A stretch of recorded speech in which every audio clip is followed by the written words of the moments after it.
You're tuned in to Nerd Overload, your weekly pop and geek culture show covering movies, TV, games, and comics. Now your hosts, Cody Pinnick, Sam Dunham, and Josh Harrison. Hey everybody, welcome to Nerd Overload, the pop and geek culture show that knows the most important rings of power are the ones you can use to summon Captain Planet. That's true. I'm Cody. I'm Sam. And I'm Samantha. We have a great show for you this week. We're going to talk about a whole bunch of stuff. But first, let's get into some things we've been checking out. Guess who forgot to bring up the soundboard? Whoops. Whoops, give me a sec. One of the things will not be Lord of the Rings Rings of Power. That's right. Soundboard. Check it out. Check it out!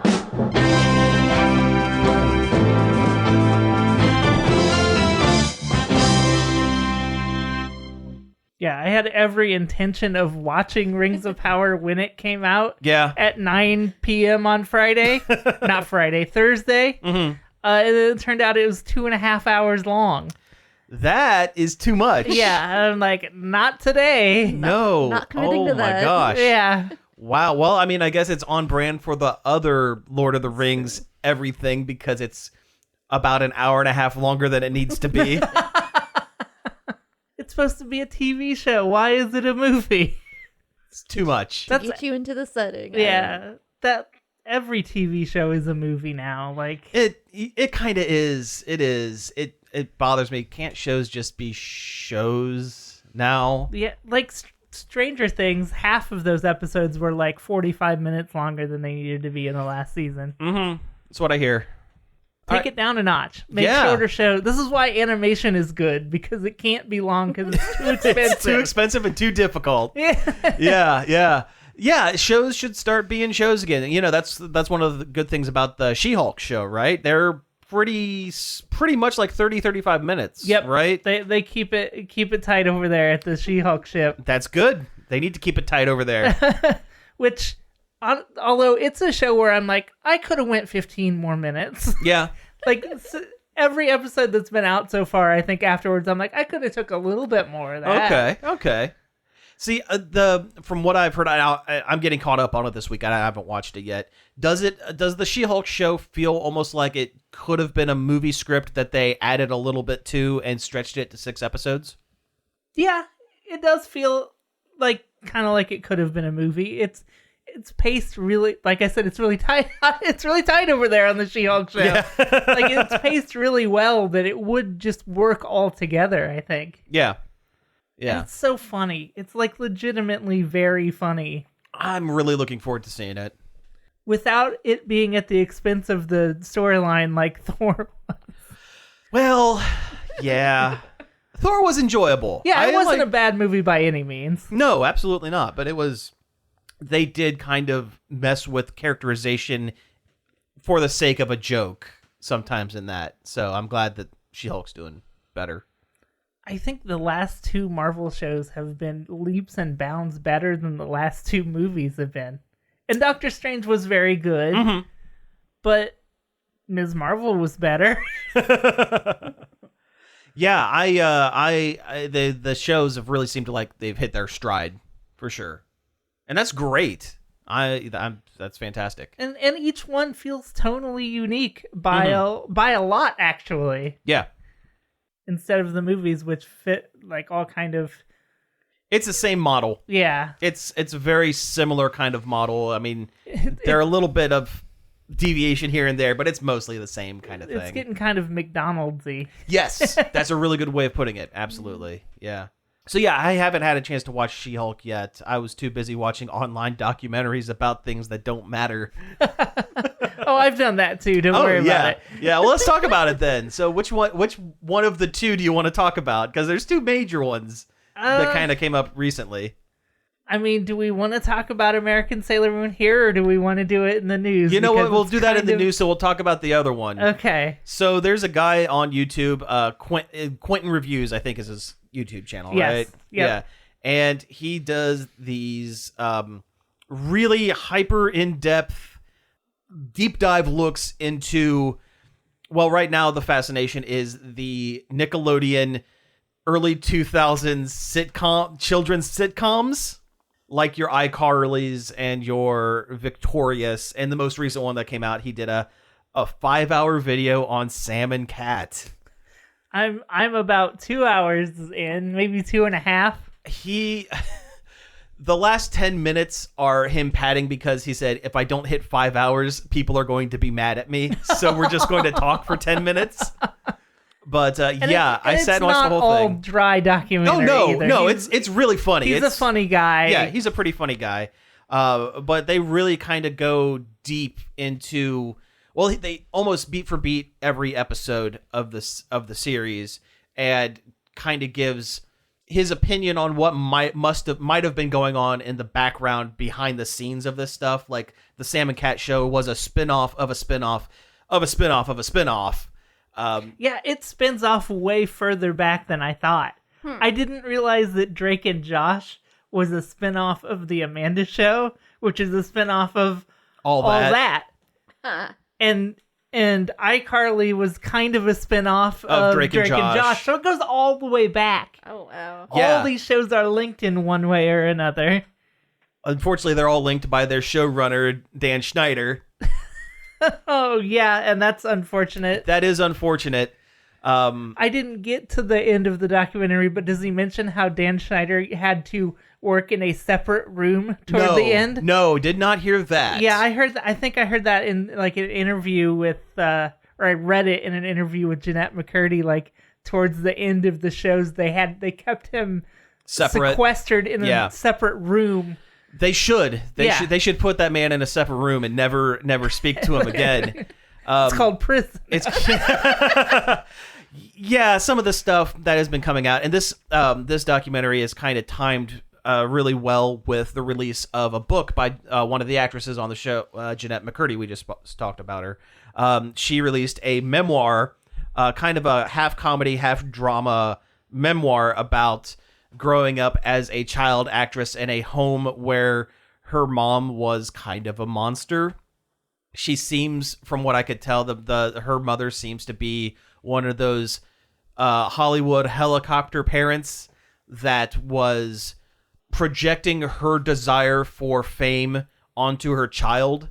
And the book apparently goes into like how this kid was basically the sole income provider for her family and really didn't want to be acting and really didn't want to do this stuff. And her mom was pushing it real hard. Gave her an eating disorder. And stuff. All sorts of terrible stuff. Well, I mean, the book is called I'm Glad My Mom Is Dead. Yeah.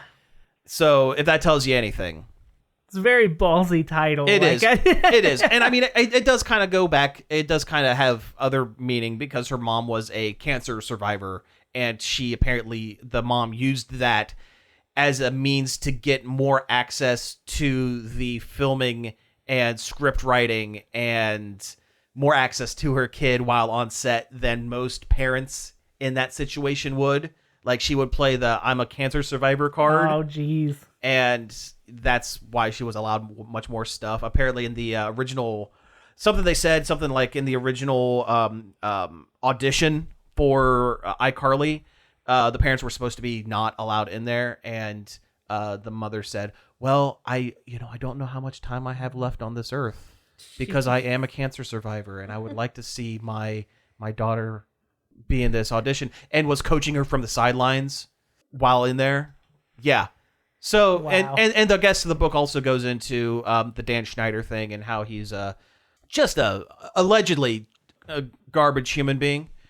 McCurdy went into bits about how she was given alcohol as an underage actor at a party from this guy. She never calls him out by name in the book either. Calls him the creator. Yeah, she refers to him as the creator. Yeah.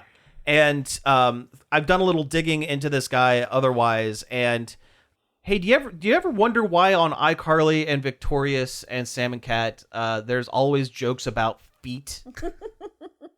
Or they had one time had that contest where they had kids tweet pictures of their feet at Nickelodeon. Yeah. I'm sure that has nothing to do with anything. Yeah, we won't get into that. We here. won't get into that here. That's not for here. But the documentary, the deep dive, is really, really fascinating stuff. And I have no nostalgic push zero. on these shows at all. I've never watched an episode of these shows, but I find these documentaries extremely fascinating. Extremely fascinating. And I don't know why. Yeah, I have no interest in any of the characters or any of the actors or anything like that. I mean, if they're all tied together, my nostalgia ends after the first season of all that when it spun off into Kenan and Kel.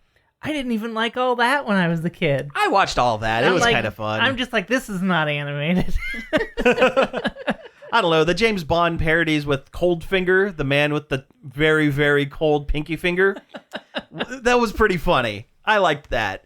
And I still remember a lot of the first time through all that. I remember Keenan's French guy in the bathtub. Keenan's French guy in the bathtub. Yeah. The Good Burger.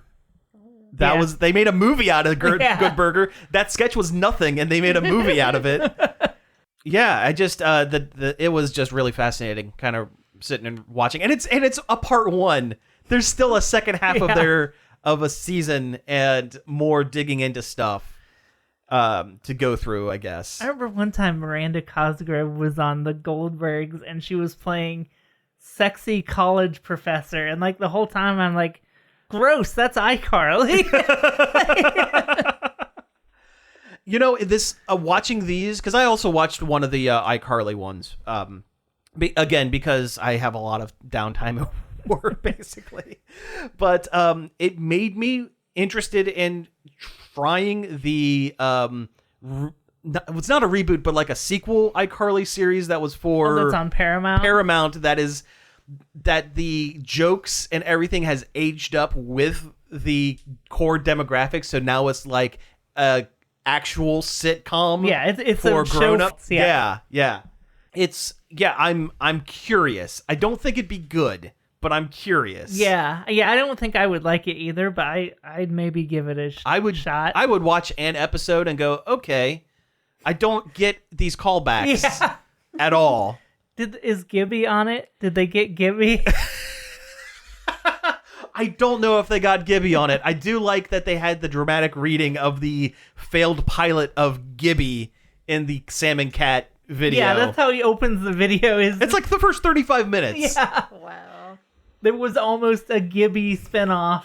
Yikes. And I love how he keeps playing that clip of that stunt actor falling directly onto hard concrete. There was apparently a Gibby stunt in an iCarly episode where would the guy like break his spine or something? He like broke his spine in real life. Yeah. He was like falling from the rafters onto the ground, and there was no padding, and he just fell like a sack of bricks. And they used it in the show. Yeah, they used it. Yeah. Well, between that and the American Sailor Moon thing, those are the things that I've been checking out. But we're gonna get to that after the break, because that's actually news. Yeah. Yeah, there's a big deal with that one that we will get into. Yep. We watched a movie on Shudder called Glorious that was very good. It was about a man that's stuck in a rest stop bathroom with what may be like some sort of elder god in one of the stalls. Oh. Talking to him. Okay. Through a Hole, yeah. Hole in the stall. Yeah, there's a hole in the stall. Gotcha. And he's voiced by J.K. Simmons. Nice. And like he starts. Well, first he wants to tell this guy his story and why he's there, and of course he doesn't want any part of it because it's a bathroom. It's a conversation. bathroom, and you don't want Nobody wants that. You don't talk in the bathroom, in a public bathroom. You don't. No, you don't absolutely do it. not. No, nope. But this You're there for guy's- business. He has some kind of elder god, so he can lock the whole bathroom and lock the whole place in some sort of astral domain pocket dimension, so he can't leave. Okay. And he has to listen to this god. This god tells him his story. It was really good. Interesting.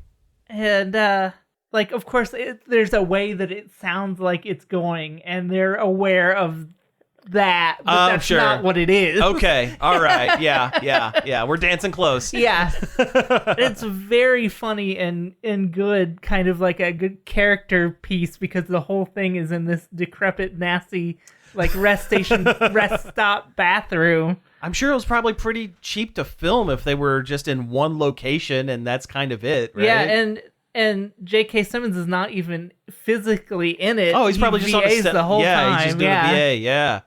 Interesting. And there's like only like 3 other people in the whole movie. And it has a solid and well executed twist at the end that I didn't see coming. Okay. Cool. Yeah, that sounds really interesting. And there's wet puppet. Okay. It's always important for your horror movie to have some wet puppets in it. Oh, sure, of course. Why did my brain go to the Cheddar Goblin in Mandy? I mean, that's a pretty wet puppet. Yeah. I love the Cheddar Guy. That's the best part of the whole movie. It is the best part of the movie. Well, I don't know. Maybe the sword fight with the chainsaw Yeah. and the axe. Should watch that movie again. That's a good movie. It's a good one. Yeah. Yeah, and I don't want to get too Yeah, let's deep not get into too it let's not get too because much it's deeper a- because it's good and people should just watch it. okay. If All you right. like scary movies with a decent amount of violence in them. Okay. Let's see. I've been playing BROK the InvestiGator, Okay. which isn't a game that I thought I would like on the outset because I thought it was just a point and click adventure that features mainly like anthropomorphic characters. Mm-hmm. And but Samantha sent me the trailer, and it turns out it's a point and click game that's also a beat 'em up. They call it on Steam, which is genius. They call it a punch and click. Oh, I like that. Yeah, there's literally a button that switches modes from investigating to punching. Interesting. So you get to solve puzzles and beat people up. It's really fun and cool. And the animation and art is really good. I'm not into anthropomorphic art like that normally, but it looks good. It's very. It could be like a Disney afternoon type situation. Okay, that sort of okay. Yeah, Because there's a definite line with that style of art where certain kinds are okay and certain kinds are. Yeah, it's more cartoony than it is like. You know. Yeah, gotcha. Yeah. Yep. Understood. And the puzzles are good, and there's multiple ways to solve them because you can go in and solve puzzles with like using items and your smarts, or a lot of times you can just punch things Until it goes away. Okay. That's really fascinating. That sounds fun. It's a cool game. The art doesn't match the tone and the setting though. Oh, okay. Because it's very much like a dystopian future world Oh. that also has Disney cartoon animals. Interesting. It's like if the rescuers were in the Hunger Games world. Oh. All right. It's weird, but it works Mm-hmm. in spite of how odd it is. And sometimes you have to play as Brock Crocodile or Brock Alligator's stepson, which is less fun because he's like just like a cat child. And Oh, okay. That's not as much. no, I'm like, let me be the cool gator again, please. I don't want to be with this kid. But he's trying to do good in his future program, like mental programming school, so he can graduate from being a slums person to being a drummer, which is what they call the people who live under the fancy domes where there's not toxic gas everywhere. Gotcha. Interesting. No, it sounds really interesting. Is it a particularly long game or is it just kind of a shorter point and click kind of thing? I'm not sure because I've put, I don't know, at least probably 5 or 6 hours into it at this Really? point. Wow. Okay. And it doesn't seem like it's anywhere near wrapping up, so it might be a little long. Might be a kind of a longer one. Okay. Cool. Well, right on. Very cool. But yeah, I like that. So what else have we watched? Well, I'll tell you, I like the last couple of weeks, I have been playing Lego DC Supervillains. I have 100%ed it. I never want to play a Lego game again. Man, that's a lot. They hide a lot of dumb garbage in those. They sure do. Yeah. That's not even one of the better ones. It's not fun by the end because I went through, I did all of the special, I got all the hidden characters. I found all of the all the races. The races in that game, the worst. The vehicles, they are terrible. I can't think of a Lego game where a vehicle was fun to drive. Drive. None of it was fun. Most of the time, I would start the race and immediately hop out and use like the Flash and just run around because there's a bug because the game was not optimized well where it counted as long as you started it with a vehicle. I went through and I did all the mini games, and some of them are so inane and just obtuse. And multiple of them broke halfway through, meaning I would have to stop the game, reboot the Switch, and try it again. And by the time I got all that, I looked at the percentage counter, and it said 98%. And I said, "Oh, okay. What am I missing?" Let's bring it over the finish line. I was like, well, my brain won't let me go 98.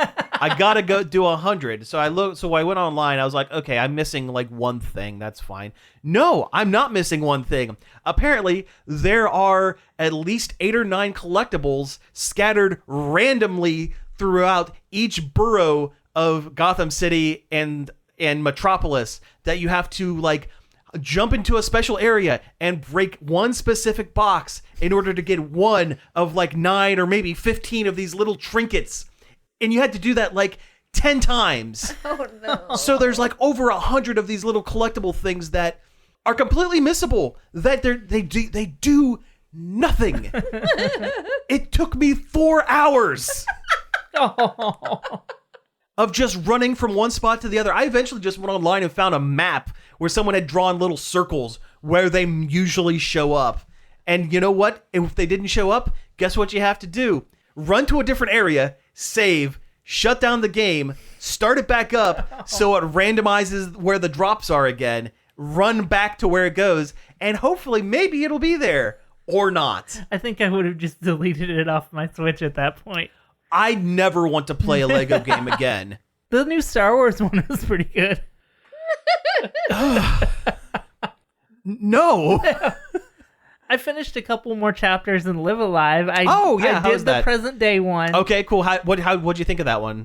It's short, so it doesn't overstay its welcome, and it uses the mechanics interestingly. Yes, 'cause it's all battles, but they're not. Most of the battles in the game aren't incredibly difficult or technical, but these kind of have like a Mega Man rock paper scissors thing to them. Yep, that's right. The whole thing is a pastiche of Street Fighter, but conceptually is more like a Mega Man. Yeah, because you go through and every time these other fighters use their special moves on you, you learn them, and then you can take those moves you learn into the battles with the other fighters. And some of them are weak to those type of moves, and some of them are not. And you need to figure out which is which. Yeah, it's really fascinating. It's a really interesting way of taking the RPG battle style, which can get a little monotonous otherwise, and does something cool with it.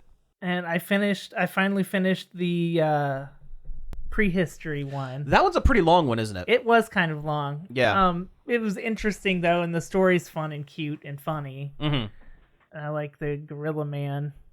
And the attacks that are about farts and poops. Cavemen. Yeah, I mean, it's cavemen. Yeah.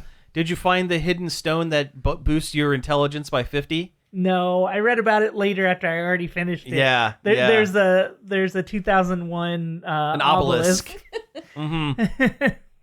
I did get all the moves in the fighting one except for one because it doesn't list it. Because it's super hidden. It's like one of the fighters had 3 that you could learn, and they didn't list it. But I think by leveling up, you get that one later in the game. Oh, cool. It's just a special extra thing. If you really want to be a completionist, you can get it early, but it doesn't affect anything from what I understand. Because I did make sure to get every single one that it listed. Oh, of course. I'm going to be back later when all the characters meet up, so I better get all these now. Well, the chapter's short enough. You can do that and not really feel like you're missing out on a ton of stuff. Yeah. I'm doing the ninja one right now, and it's kind of a slog. Is that the one where you have to either stealth around everyone or kill everyone. Yeah, and graphically, it's probably the coolest looking one. Mm-hmm. And the setting is just really cool, but it's just kind of like walking around this castle and stealth, but in a 2D RPG style. It just doesn't. It's not quite there. No. Yeah. Which is unfortunate because the setting is so cool. It's late samurai times. So you like save a guy from the prison in the castle who has a gun. Well, you see, I guess that's kind of the trade-off with taking an old game and up-resing it. You can't really fix some of the things that the game had a problem with initially, and I'm sure if the game were developed now as a new property, they would have done something different with that chapter, but because that's how they did it back in 94, 97, something like that. Something back in the early 90s that they kind of were hamstrung and had to do it this way now, kind of. 2D top-down stealth just, like, isn't that It's not. Yeah, it's not. All right, well, hey, let's go ahead and take a break here, and when we come back, we'll get into some news. This is Gail Martin. Hi, this is Carol Kelly. We'd like to invite you to join us for our gardening and outdoors show here on WZMO. We talk about observations and insights about what's happening from week to week with plants and animals in the woods and fields around us, as well as what's going on in the garden. In the Green Outdoors airs Saturdays and Mondays at about 9:30 a.m., right after the second cup. We hope you'll join us.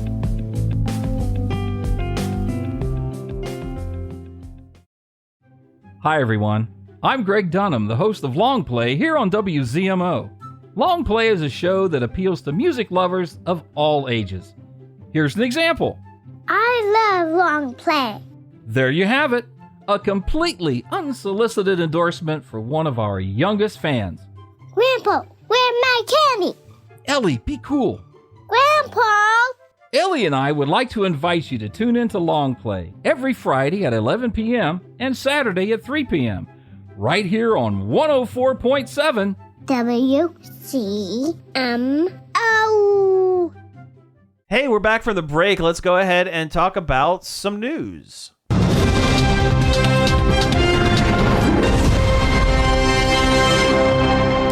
So yeah, let's get into the first one. We teased it a couple times in the first half. The American Sailor Moon news. So do you wanna tee this one up? Yeah, way back in the early 90s or mid 90s, whenever Power Rangers was real popular. 93, 94. Okay. Saban, not that I would know that off the top of my head or anything. Saban and Deke and Toei and Tune Makers teamed up to try and Americanize Sailor Moon, the anime, the famous anime, for the American market. Right. And the only thing that anybody had ever seen of it was a clip from some con. Somebody had a tape of it that they played in some room. And it wasn't like a clear shot of the screen. It was like a really muffled music and a real skewed look at like a projector, and you could hardly hear it because mostly you could just hear everyone laughing at it. Yeah. And so there was, and for years people have been like, where is this thing? This thing should exist somewhere, and no one could find it. No one could find anything about it. No one could find anyone who worked on it. It just practically didn't exist. Yeah. Kotaku tried to find it a couple years ago. And they found Teen Angel instead. They found or Teen Angel. It was their semi-related, Yeah, it was a semi-related, their second attempt at doing a live-action American where they were all angels that would fly to Earth to save people from falling out of trees and stuff. It was terrible. But flash forward to, when was the first half of this thing put out? Was it a couple months ago? It was pretty...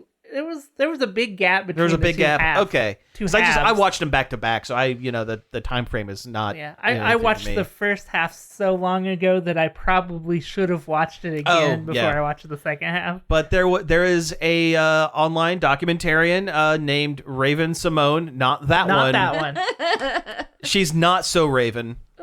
She goes by Ray Mona because Mona. it's easier to find on Google as Ray Mona and not Raven Simone because guess what? You get Raven Simone, the actress. And she was named after the actress. The actress. Yes. She did some investigative journalism and started really like almost creepily obsessively digging into this stuff. Just like extremely top level journalist Oh, stuff. yeah. For like, I don't know how old she is, but not like... She's not older than us. Yeah. She might be 30, maybe. She's doing like some Woodward and Bernstein level work. Oh, yeah, about this American Sailor Moon pilot. Yeah. She tracked down people that ended up working on it. She tracked down one of the actresses from the live action section. Who turns out was from Starship Troopers. Was in Starship Troopers and a bunch of other stuff. It turns out a lot of the live action scenes were filmed and repurposed Saved by the Bell, the college years sets. Yeah, and well, long story short, after over 25-ish years of this media being thought to have been completely lost to time, she found it. Yeah, she found the entire pilot. The entire pilot and the music video that was made to accompany the sales pitch for it. And its that entirety. Song is a banger. Oh, it is. It is an earworm. Yeah. I cannot get it out of my head. Sailor Moon. It's just, oh man. But it's really fascinating, like the whole, well, one, her going through and finding every bit, but also just learning about the process of, well, they went to Tune Makers for this pilot pitch, and they did it on the cheap because they didn't know if it was going to be picked up. So it was a lot of guys who were working for Don Bluth and Disney and Warner Brothers that would stop by on the way home from work, and they would say, hey, do you think you can like draw up like 10 or 12 frames at a time, and you know we'll pay you under the table? Basically, it was basically freelance work. That's why they couldn't find anyone who worked on it, because it was all freelance and there were no names attached. It turned out that Dan Povenmire and Swampy Marsh, the guys that created Phineas and Ferb, worked on it. They worked on it, yeah. They worked on a little bit of every cartoon ever, I think. Yeah. Because they were Rocco guys. They were on Family Guy. But yeah, she ended up getting in touch with the guy that was in the head of Tune Maker at the time, and another guy who was he's a huge animation guy, but he filmed the live action section because they said, oh, you've done live action before. Do you want to take a stab at this? And the guy was like, oh, all right, sure, well, I'll try it. Yeah, and the interview with these two guys is fantastic. It's probably the best part of the entire thing. Without a doubt, the best part of the entire thing. They're the only ones that she talked to, other than the actress, that seem to remember and care about this. Yes. Like everybody else is like, well, yeah, I did that, whatever. Yeah, it didn't. It was a pilot and it failed. Whatever. Moving on. What about that one guy? Oh, I can't remember his name. Raymond something or other. Some sort of like Hollywood dude. He's like a shyster man. Yeah. He was definitely like propping himself up to make himself sound way bigger than he actually was. Yeah. It sounds like he was just some guy that kind of hung around the studio, but propped himself up to make it sound like he was, I secretly ran the place, you know, I did this and that and this and that.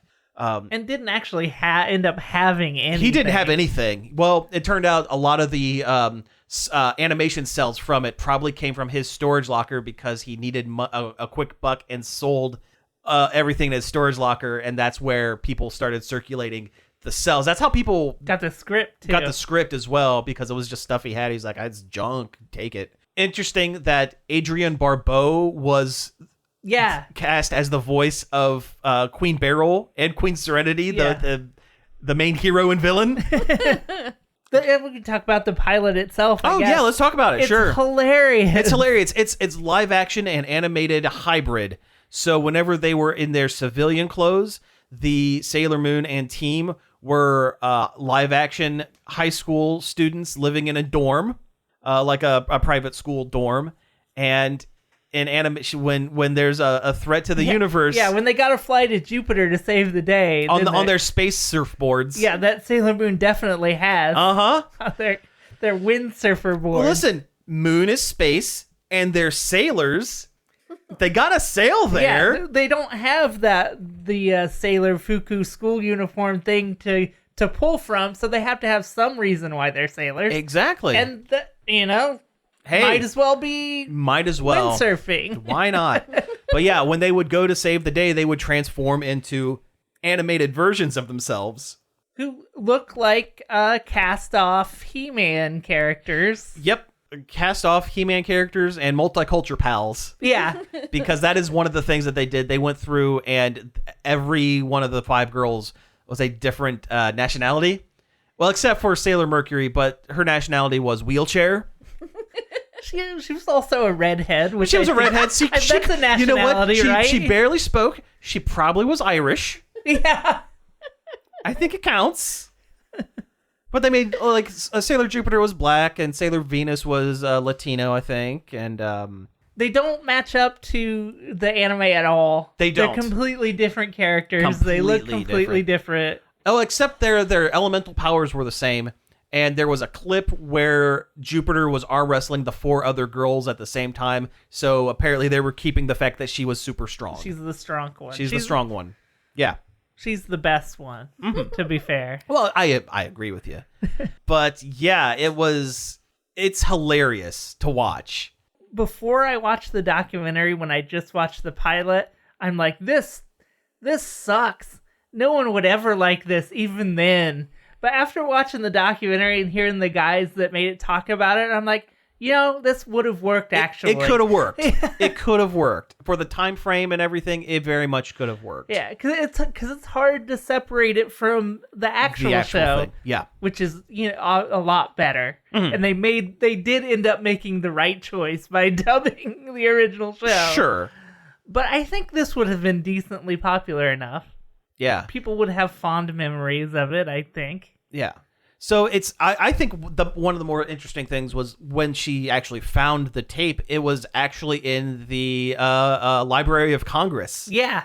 Because that's where everything all copyright material ends up, a copy gets sent to the Library of Congress.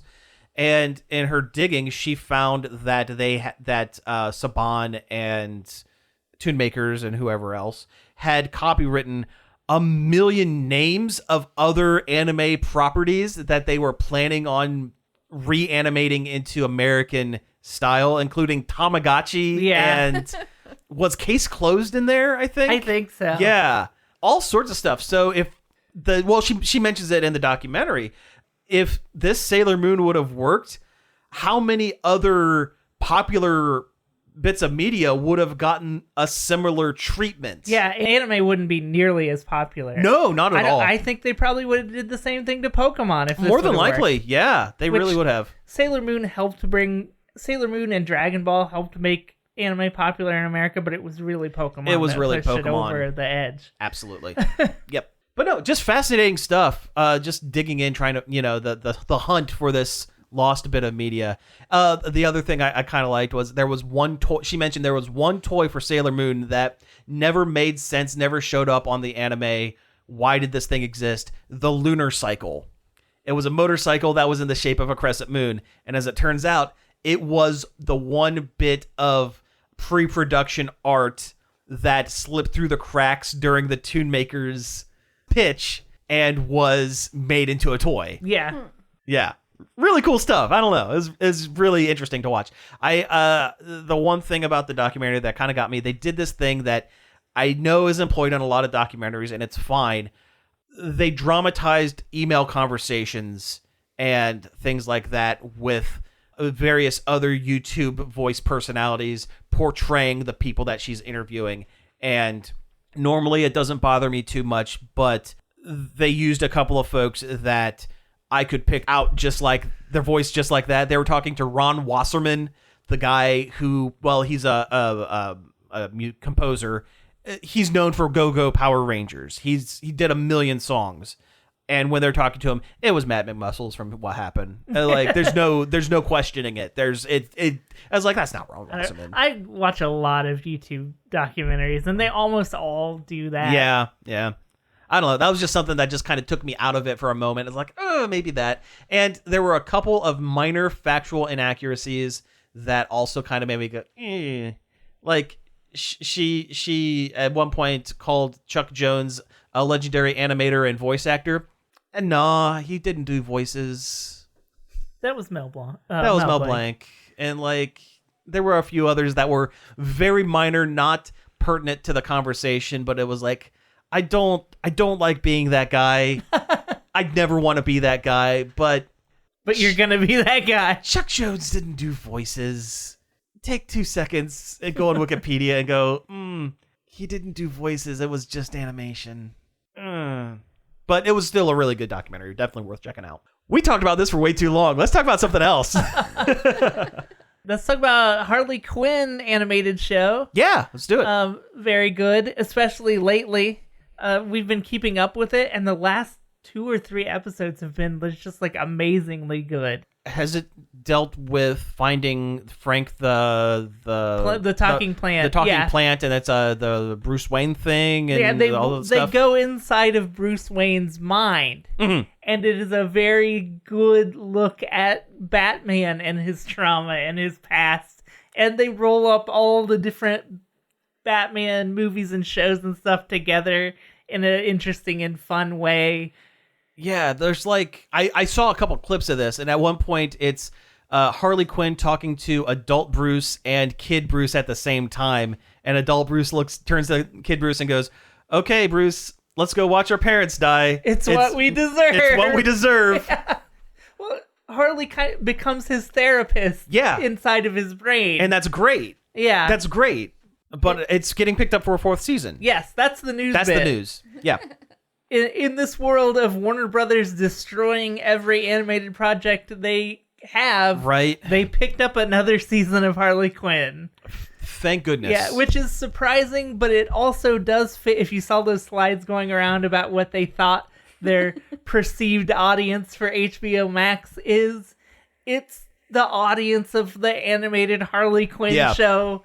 So, like, at one hand, it's surprising. On the other hand, not it's so not so much. Yeah. Because what HBO Max is for forward-leaning entertainment for the 18 to 24 male demographic for some reason. And that's, and I mean, it fits. Yeah. But I'm glad it's getting picked up. That's great. Yeah. That's really good. Every time it gets picked up again, I'm surprised because it seems like it's too good to exist. It seems like it's always right on the edge of being chopped. Yeah. Every season. Somebody up there loves the show, and I'm glad. I'm same. Well, I can knock this one out real quick. You don't even have to put your finger on the Power Rangers button. Are you sure? I'm sure. This is going to be very quick. Last weekend was Power Morphicon, the yearly convention of all things Power Rangers, where they trot out all the old actors and have them sit in the celebrity zoo and sign autographs and announce the next season's Power Rangers. As much as I love Power Rangers, I don't know if I'd ever want to go to actual Power Morphicon, probably because as much as I love Power Rangers, I don't like Power Rangers fans. Yeah. They seem to be a little insufferable online. It's going to be chock full of people who have only watched Mighty Morphin. Mighty Morphin and love Jason David Frank. Yeah, exactly. And worship the ground that the original cast walks on. When there are much better seasons of Power Rangers, Time Force is probably the best season of Power Rangers. Go watch that. It's very good. They probably never watched a Super Sentai episode. Probably never. Although Captain Marvelous from Gokaiger made his first ever U.S. appearance there. That's pretty cool. And he tweeted out, he said, it was very scary being in a country I don't know, but I think I made it okay with broken English and gestures. And he said, I'm very grateful for being over here, whatever. The big news is they announced what the next season of Power Rangers is going to be called. It's going to be called Cosmic Fury.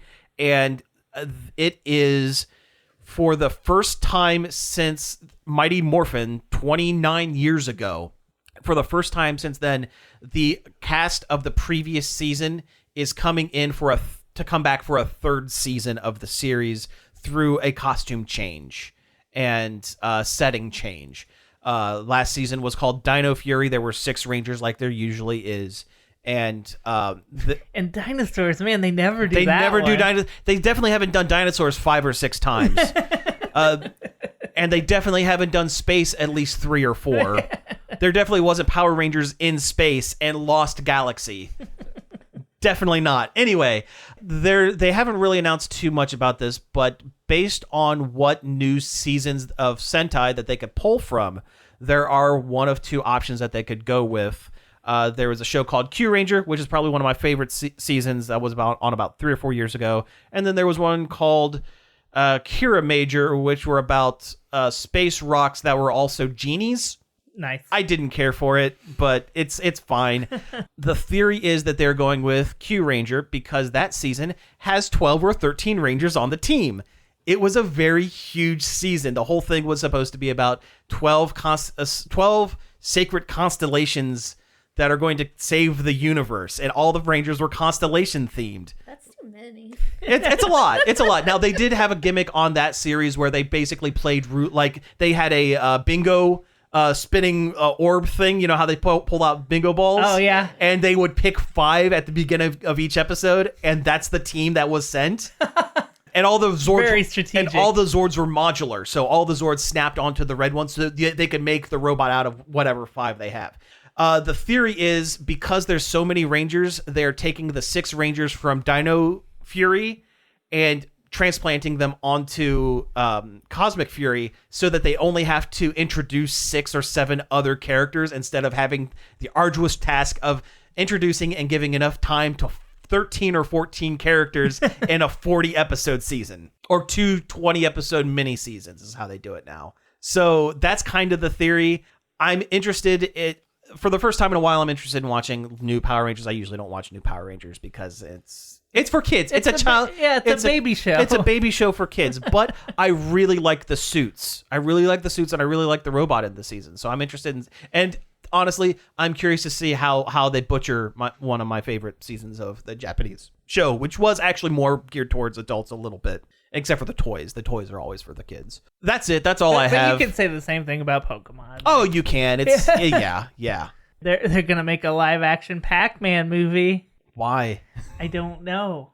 They want that Sonic money, is what they're thinking. Mm-hmm. But the issue there is that Sonic has a personality, like a set way that Sonic is supposed to act. Pac-Man doesn't. No. Yeah. I mean, I guess I could see some.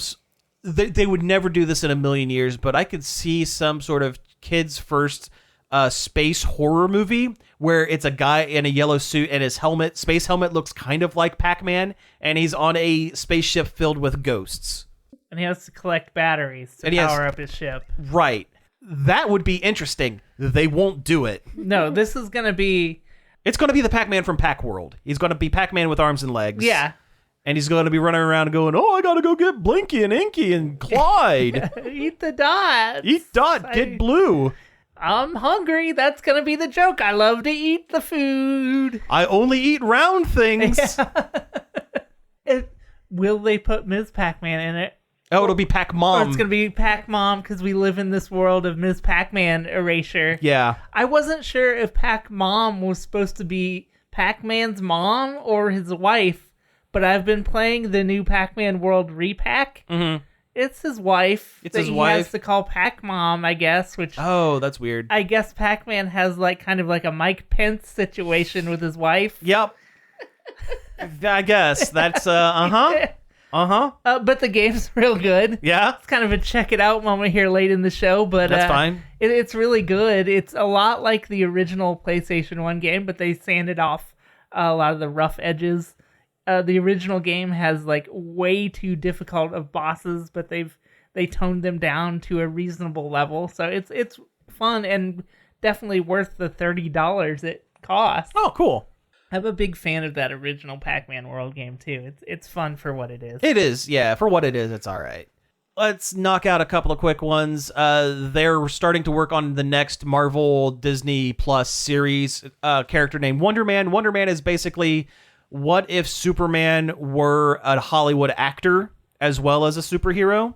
And the series reportedly is going to be a pastiche on making Marvel movies, because in the universe of the MCU, they're going to be making a superhero movie based on another Marvel character, and it's going to be starring Wonder Man as a stuntman on the set making another Marvel movie. We're in that deep now that we can get meta about it. Fine. I like meta. That's cool. But they announced it's overdue at this point. Yeah, almost. I agree. They're ripe for self-parody at this point. Yeah, She-Hulk is kind of that way a little bit as well, right? Yeah. But the big news is they're bringing in Ben Kingsley, who was the fake Mandarin in Iron Man 3. And he was in Shang-Chi as well. He was in Shang-Chi, and he was a Hollywood actor hired to play the fake Mandarin. So, and he's not playing the Mandarin, he is playing his actor self. So my theory is they're going to be making an Iron Man movie in the universe of the Wonder Man movie, and they've hired fake Mandarin to play real Mandarin, who was also fake Mandarin. It's a great idea. It really is, right? Very good. Yeah, it's really cool. And the last thing here, it's so weird that I want to bring it up. So R.L. Stine. I was wondering if you were going to take this one or Big Chungus. It was that's why I paused, because I was like I was weighing my options, and you know what? No, Big Chungus can wait. That's later news. We're going to talk about Zombie Town right now. R.L. Stine has written a movie, and it's being worked on, and it's starring Dan Aykroyd and Chevy Chase. They're teaming up again. The last time was Spies Like Us, or maybe Nothing But Trouble. Wow. Yeah. Apparently it's a movie about a cursed film reel that inadvertently turns an entire town, except for 2 teens, into zombies. Which does sound like the plot of a Goosebumps book. It does. Yeah. Now, this isn't technically a Goosebumps thing, but it is R.L. Yeah. It's R.L. Stine. Fun fact about R.L. Stine, every time I watch Wheel of Fortune, at the very end when you have the final thing and they give you the letters. Yeah. Same. The RSTLNE, I go, that's just R.L. Stine. Yeah, I do that every time. Yeah. Yeah. Anyway. He had a great cameo on Search Party. Oh, he did? One of the characters, that Chantel, who's just dumb and overly self-important, has like a hallucination that she's sitting down with like some of the most important writers that there are. It's like Shakespeare is there, and F. Scott Fitzgerald, and Maya Angelou, but also R.L. Stine. Oh, that's great. And it is actually him. Oh, that's great.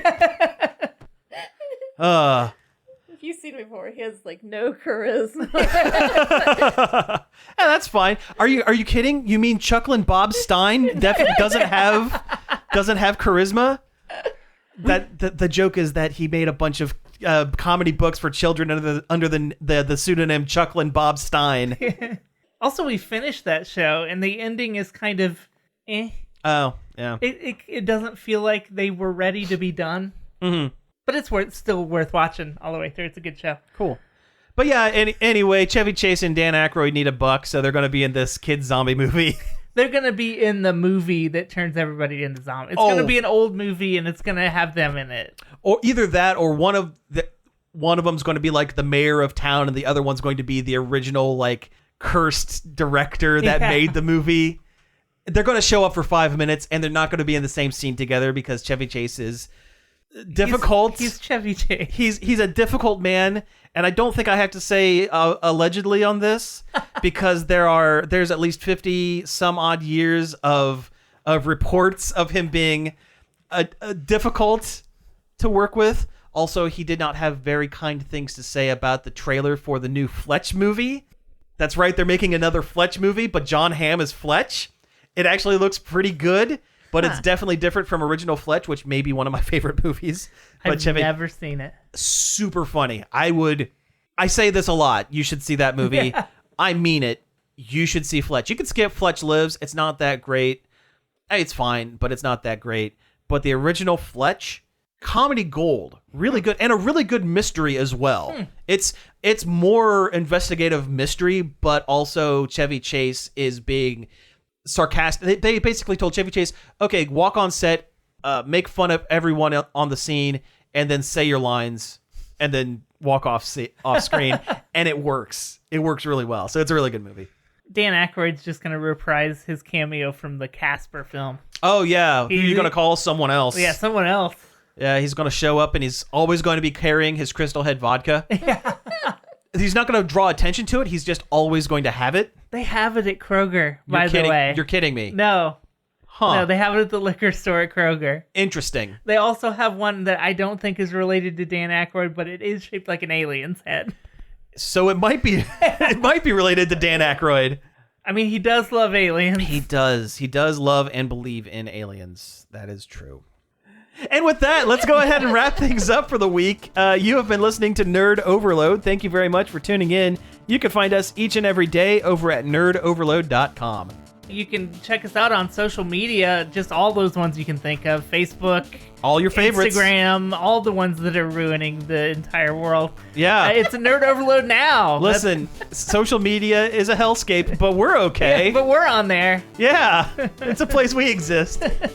Well, hey, you can even email us at staff@nerdoverload.com. You can give us a call on the Nerd Overload hotline. That number's 586-372-8020. Leave us a message and we might play it on the show. The call's still out for those messages about if you've ever taken one of our suggestions to heart. Yeah. I want to know what you thought. I want to know. Absolutely. Am I full of crap or not? Oh, I already know I'm full of crap. That's all right. It's okay if you think I am. I want to hear it. Yeah, same. You can find all of our back episodes on various podcast apps such as Apple Podcasts, Spotify, Stitcher, Google Play, and more. And finally, I'd like to thank David Pencil for the use of our intro and outro. You can find more of his stuff over at davidpencil.com. So again, thank you all for tuning in, and we will be back next week. Pizza out.